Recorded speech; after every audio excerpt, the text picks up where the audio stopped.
Welcome to the last midweek prayer meeting for 2021. We have been able to make it thus far despite many trials and tribulations and losses that we may have experienced personally or otherwise. And we are still remained in this lockdown situation 2 years in a row. Even though we may be able to move around freely, but the threat and the fear of this virus spreading and as it is spreading remains. And so we are called to bring all our petitions to the throne of grace. And let me start with this verse on this last week midweek prayer meeting. It says in Proverbs 21. Okay, so it is 2021, and so I found this on the electronic Bible. It says, "He that followeth after righteousness and mercy findeth life, righteousness, and honor." I will read again. "He that followeth after righteousness." What is righteousness? It is right doing, that which is right. "And mercy findeth life, righteousness, and honor." Let this verse be with you and with all of us as we reflect on what has happened and what will happen. And so at this time, we're glad to have Sister Beulah, who has been ministering for the past few weeks. We have been blessed by her messages. And so now she will offer the opening prayer and present the message for today. I'm so happy to join you all once again. Before we could study the Word of God together, let's pray. Our most precious Heavenly Father, thank you for this wonderful opportunity to us, dear Father. We have one more opportunity to come to your throne, to sit at your throne, to wait for your word. Please do fill us with your Holy Spirit. You're preparing us for the coming conflicts and for the end days, dear Father. Please open our hearts. Please open our spiritual eyes. Whatever you wanted to convey, dear Father, help us to receive it through the grace of the Holy Spirit. In Jesus' precious name, we pray. Amen. Okay, so we are doing a series in Matthew 24 and 25. And today, most probably, we would end the session. We would complete the studies, I believe. Today, we are going to consider the parables in Matthew 24 and 25.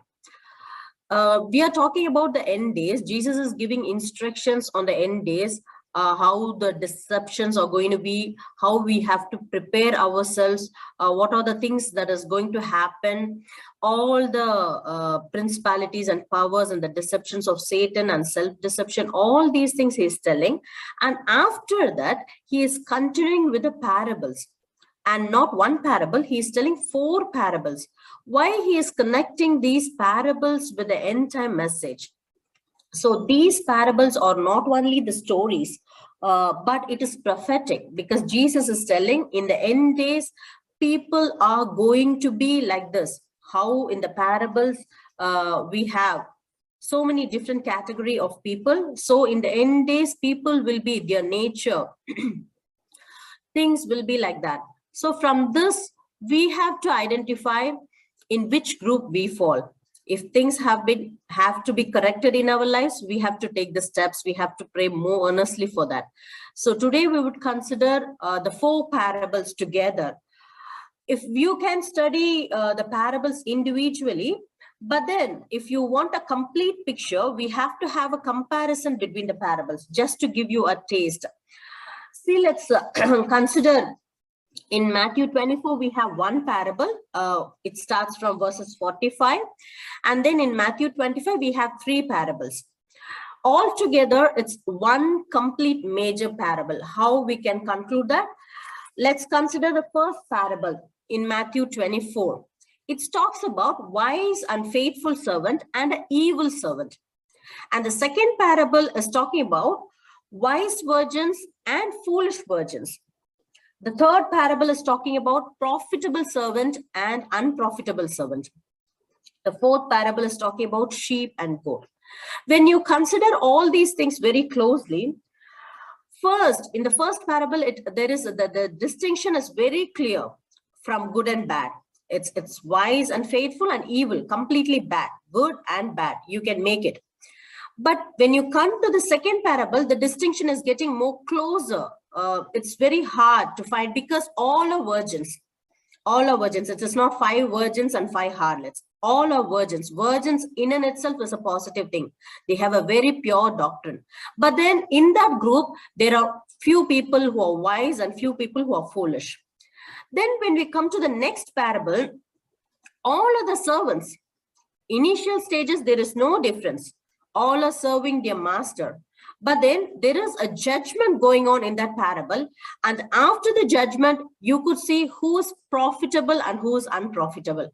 And the judgment is based on how they use their talents. And when we consider the last parable, you're seeing sheep and goat.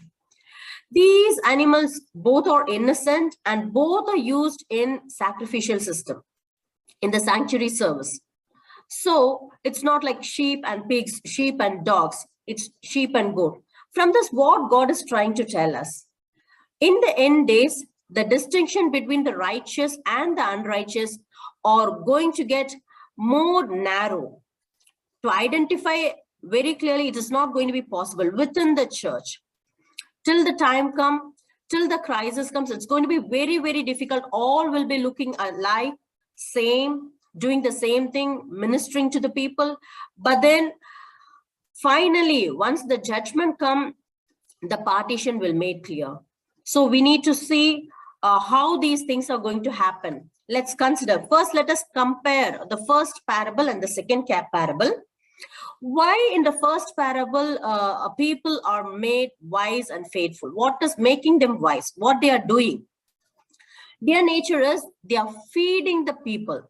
Feeding what? According to John 6th chapter and Hebrews 6th chapter, we know feeding the bread of word, gospel message. And what they are feeding is meat at the due season. They are giving the present truth. On the opposite, on the other hand, what the evil servant is doing, he is feeding himself.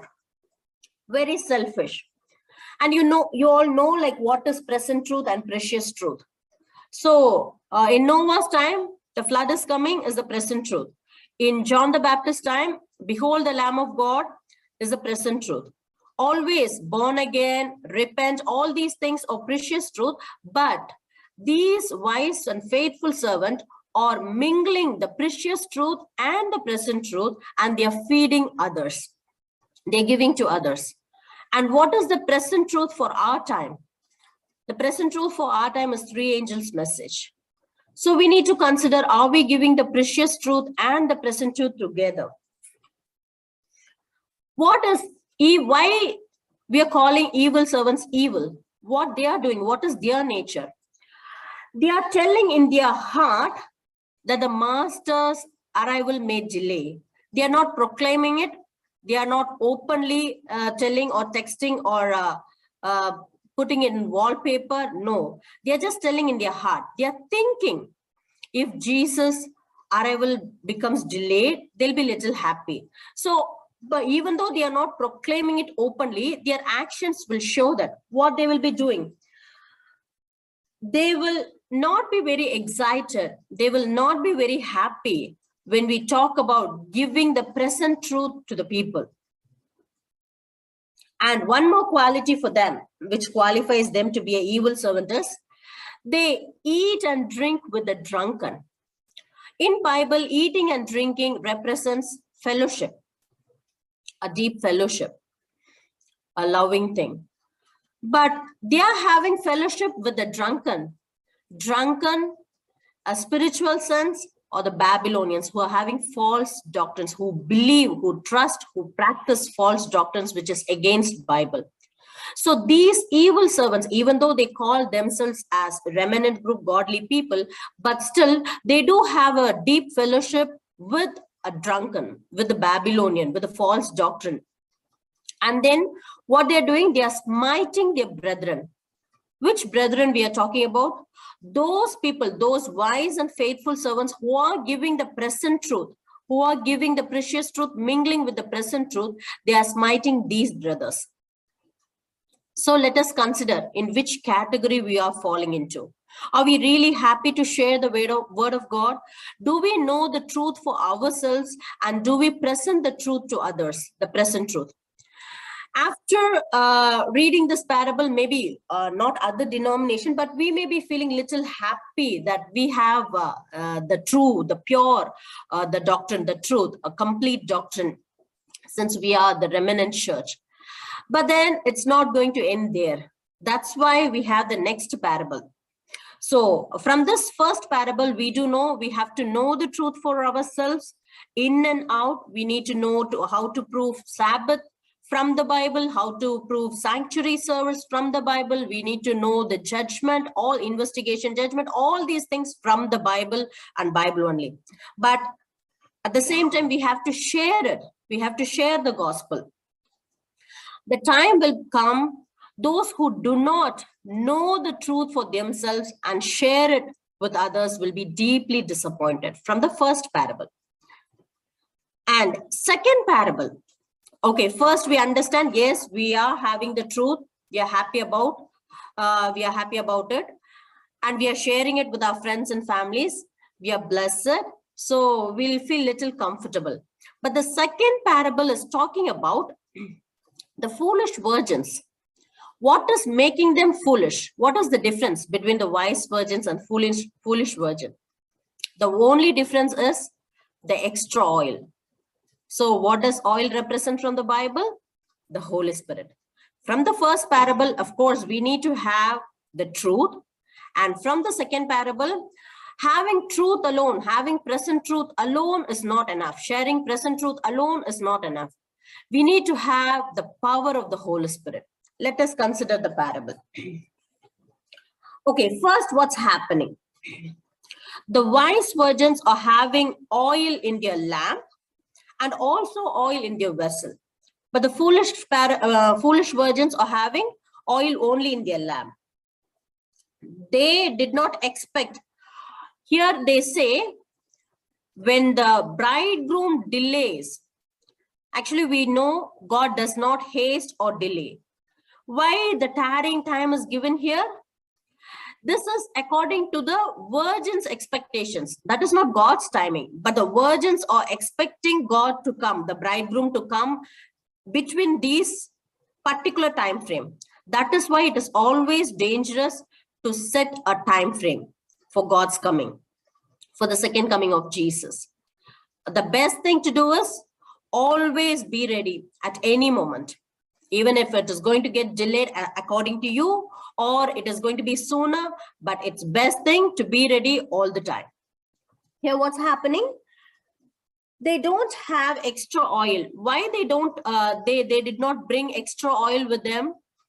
Because in their mind, they are thinking the bridegroom will arrive before their oil runs out from the lamp. So they are the time setters. When we consider the first parable, there the evil servant is thinking, let the Lord arrival be delayed. And here in the second parable, the foolish virgins are thinking he will arrive in particularly between this time. So both are danger. Okay, both are danger. One, they want to get it delayed, or one, they want to arrive soon. Both are dangerous thing. The best thing, we have to be ready any moment. Let's go a little deeper. Here we see, without oil, without the power of Holy Spirit, without His grace, if you have the lamp, if you have the light, if you have the two things are there. First, we need the Holy Spirit, because when we see the parable more closely, the wise virgins and the foolish virgin, both of them are having oil in their lamp. Initially, they have Holy Spirit. So the Holy Spirit is the one who is going to lead you towards the truth. So they have the intellectual knowledge. They both have the truth, the pure doctrine. They understand it in a very strong way. They are rooted and grounded in the truth. But then what's happening is they don't have the extra oil in the vessels. As per the Bible, what does the vessel represent? The earthen vessels. It represents us. So having intellectual knowledge of the truth is a different thing, and having internal experience in your soul with the God is completely a different thing.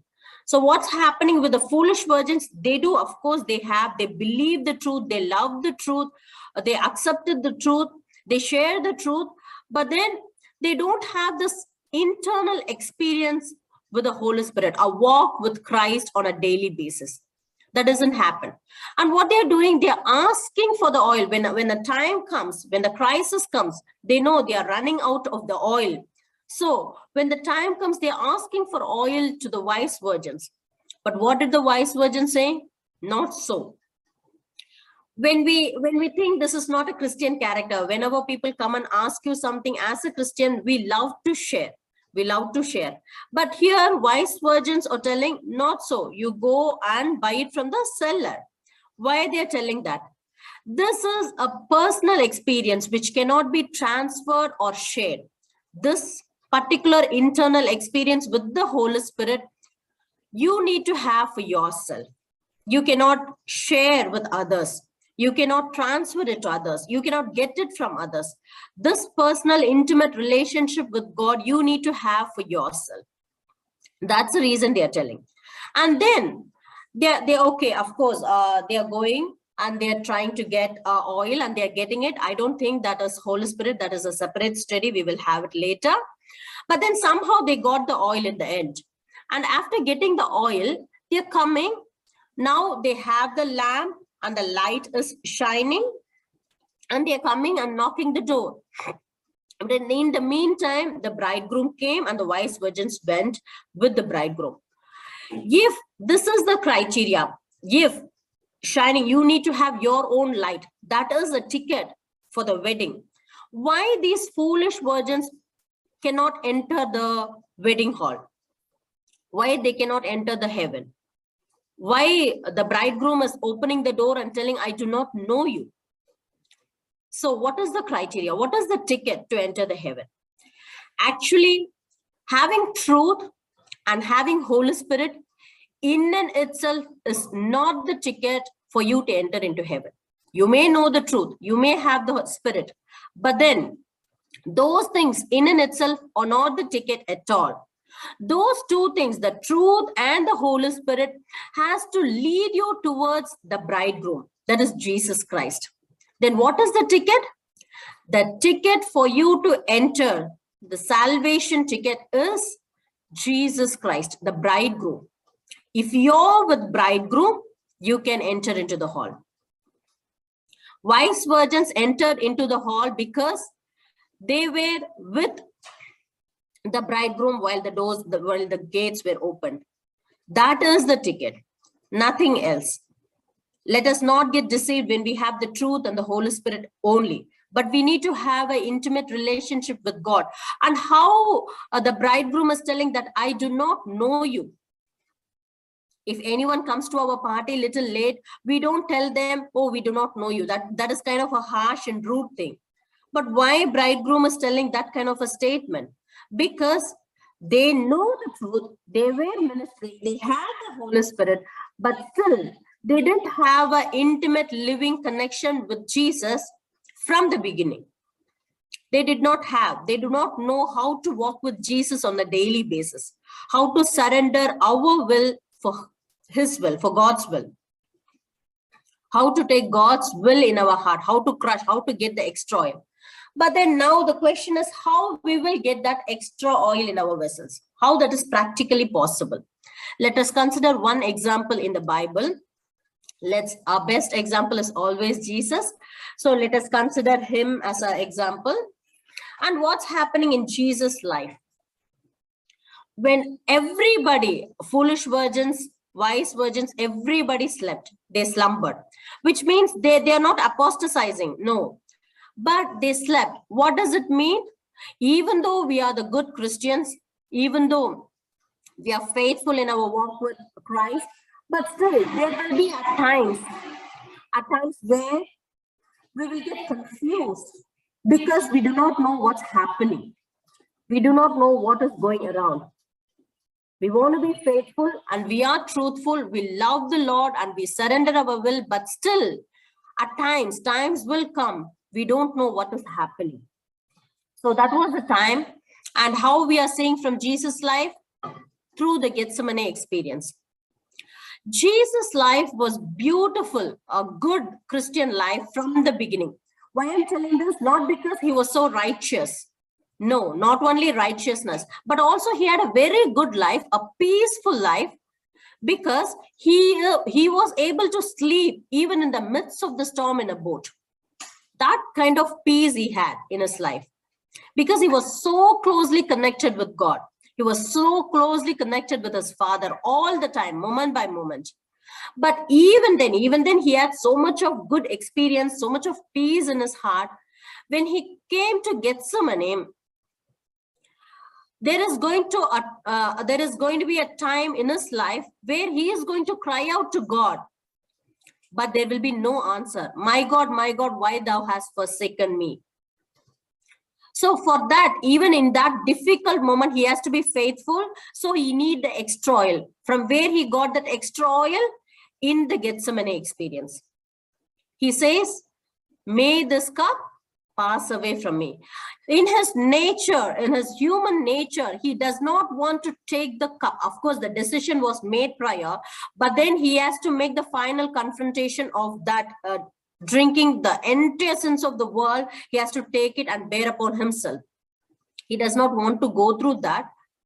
He is asking, may this cup pass away from me, but still not my will, as per your will. So he's crushing, he's surrendering himself to let God crush his will. So when things are crushed, what will happen? When things are squeezed, broken down, crushed, pressed, what will happen? The oil will produce. When we crush the olives, you will get the oil. So he is having that extra oil in his vessel so that he could bear the things in the cross, in the difficult situation. His past experience are not good enough. How do you know?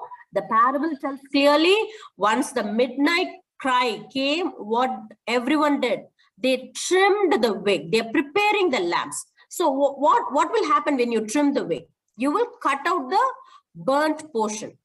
The past experience where your light was shining is not sufficient. Every day you need to have a new experience, every day. So in the past, you may be shining the light. You might have the light, but that alone is not enough. So they are trimming the wick and then they are entering into the new experience. For that, you need oil. So Jesus had that. How we will get? We have to go through the similar experience, especially crushing your will. Your will, your ambition, your goal may not always be evil or bad. You may have good intentions. It may be innocent at times. But then, after knowing God's will, which is contrary to your innocent will, still you have to, with a loving heart, surrender to God and let God crush it. Let us not try this by our own. It is not going to happen. We cannot crush it. Only we have to let God to crush it. Only we have to seek help to God to crush it.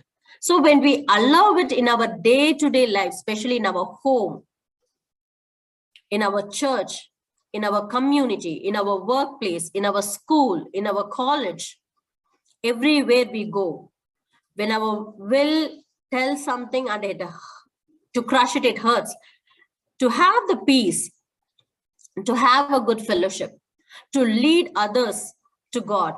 If God says your will should be crushed, we should be openly surrendering to God. If we say, no, nobody can crush my will, of course, I'm doing for others' benefit.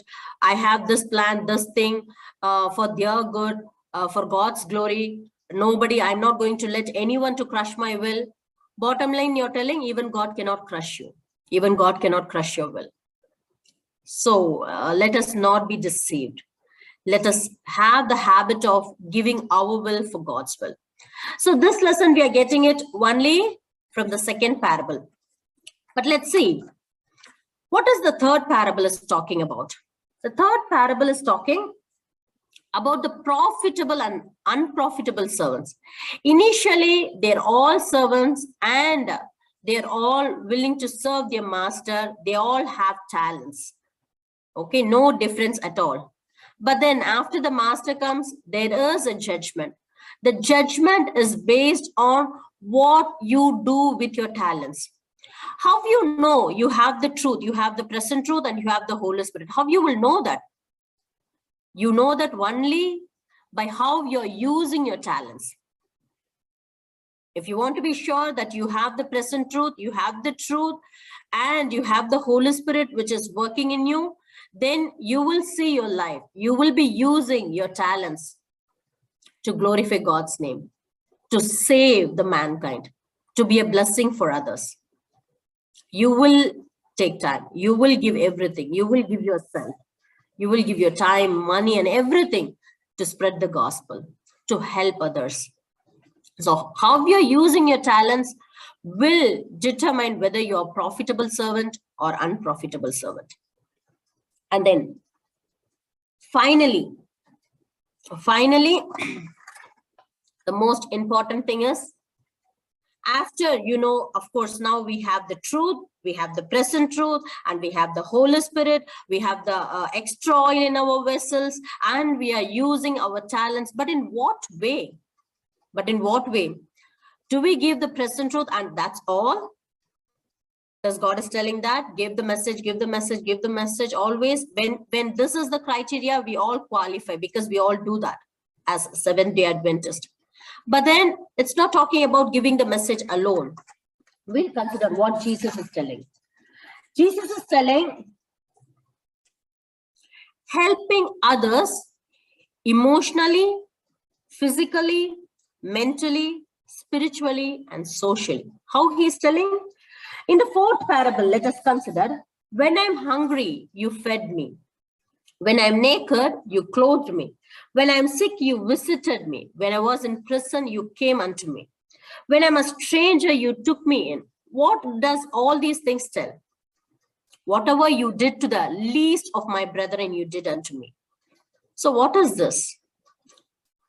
Most of the time, we are not judging, but then most of the time, when we consider closely, we are so busy in presenting the truth everywhere. Those things are doing. But what about the rest of the other things which God told? We are giving that to Red Cross or Goodwill or Good Samaritans, to other denominations. But finally, we have to be a blessing for others in every way possible. Socially, emotionally, physically, mentally, and spiritually. Are we really helping others in every way? Financially? Are we taking enough time? Are we just giving the truth and minding our own business? Or are we taking time to meet their needs physically and emotionally? Are we helping people to see the love of God through our actions? Not only with our messages, but through our actions. So that is the thing which is going to qualify us to go with the bridegroom. So from these four parables in the last days, God is telling very clearly and all these parables are talking, only the first parable, you have a clear identification, good and bad, faithful and evil servant. But rest all, you don't have much of a definite distinction. You cannot do it, because all are virgins. And from that, one small group is coming out. And from that small group, again, it is getting divided into two groups. It is profitable and unprofitable. And from that profitable, again, groups are divided. It is sheep and goat. Finally, the love of Christ should rule your heart, your mind, your soul. Every day, every moment. Let this, if this becomes our habit, our character, our nature, then we are ready to meet our Lord any moment, anytime. It's not going to happen just in a twinkling of a second. No, it needs practice. Practice makes the man perfect. Daily surrender, hour by hour surrender. How to crush your will. How are you willing to give up your way, your ways, your intentions, your goals, your ambitions for God's will? How are you humbling yourself? How are you, when things are really, really, really bad, how you're reacting, how you're responding to it? When things, the practice for practicing all these things, the best time is not the crisis. Definitely not the crisis. When crisis comes, it will be too late most of the time. You cannot crush your will in the moment of crisis. No, it's not going to happen. It will be too late and you will be deeply disappointed. So the best way to practice these principles in our life is when everything is peaceful, is good, is normal. In those times, if you practice this, in crisis, it will help you out.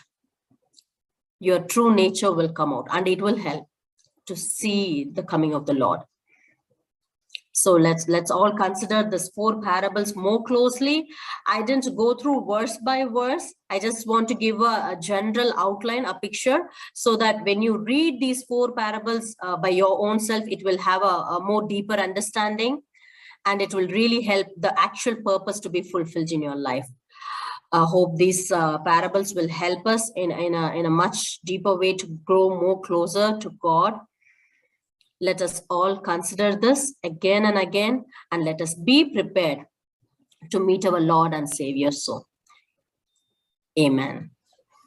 Amen. Thank you for that wonderful message that we can remember and take with us through 2022, crushing our will for God's will in every way.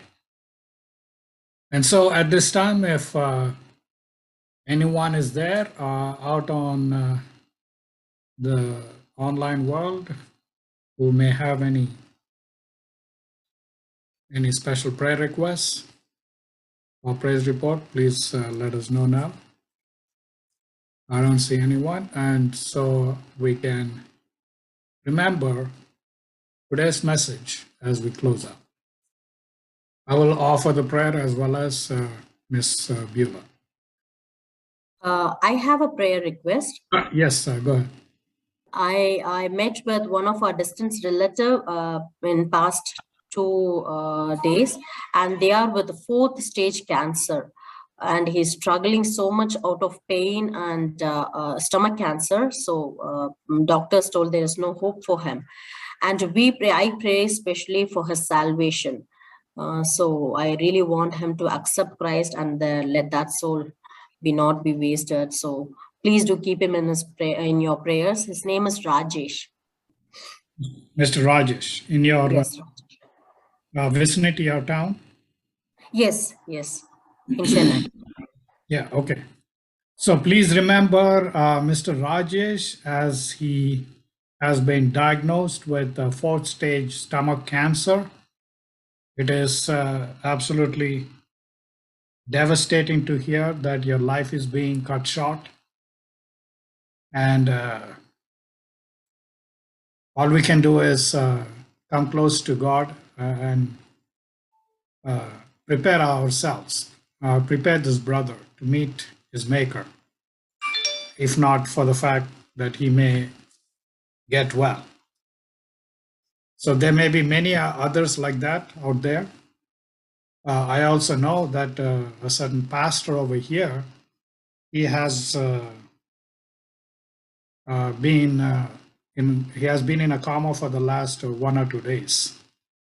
He has pastored one church here in the Silver Spring area or a little bit further away, but nevertheless close by. He has been faithfully serving. Many have been blessed by his ministry.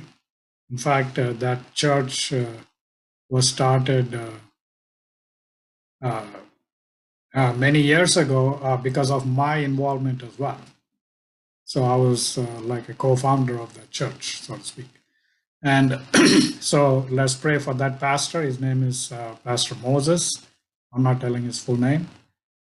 So remember his family as they may be grappling with what may eventually happen. And so let's remember these two precious souls in our prayer. Any other prayers, prayer requests?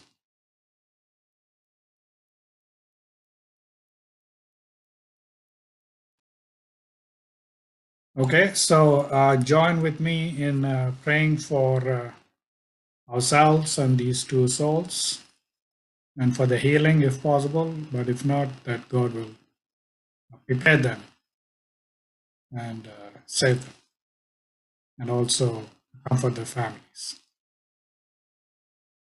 Let us pray. Dear Father in heaven, we know that our days are short. Our days are like a mere breath that will pass away. And we have seen so much suffering and pain and so much loss, especially in this year, O Lord. Even though these things have been predicted to happen, and as we are seeing these things happen, whether near or far, we are called to, Lord, bring our petitions and all our concerns to you. And so I especially lift up Brother Rajesh, who has been diagnosed with stage 4 cancer in Chennai. If it is thy will, O Lord, anything is possible according to thy will. Heal him. But if not, I pray that as Sister Beulah has mentioned, that he will accept you as his Lord and Savior, as the only Redeemer that can save his eternal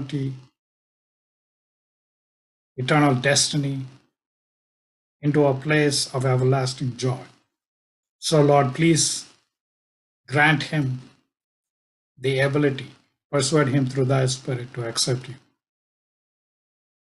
And so be with his family also, so that they might be able to see thee through this suffering and accept you also.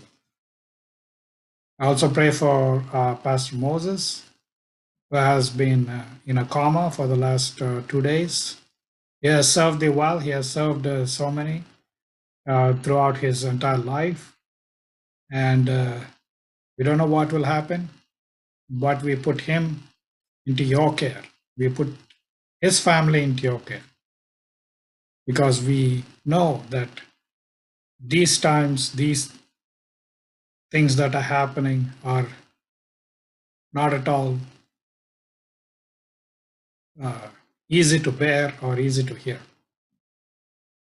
And so, Lord, we submit ourselves as well. I submit Ms. Beulah as she is ministering week after week. And I also submit her ministry as she is ministering online to so many precious souls who need education, who need many things, so that they will live a fruitful life and come to you. And so, Lord, thank you for all that you have done.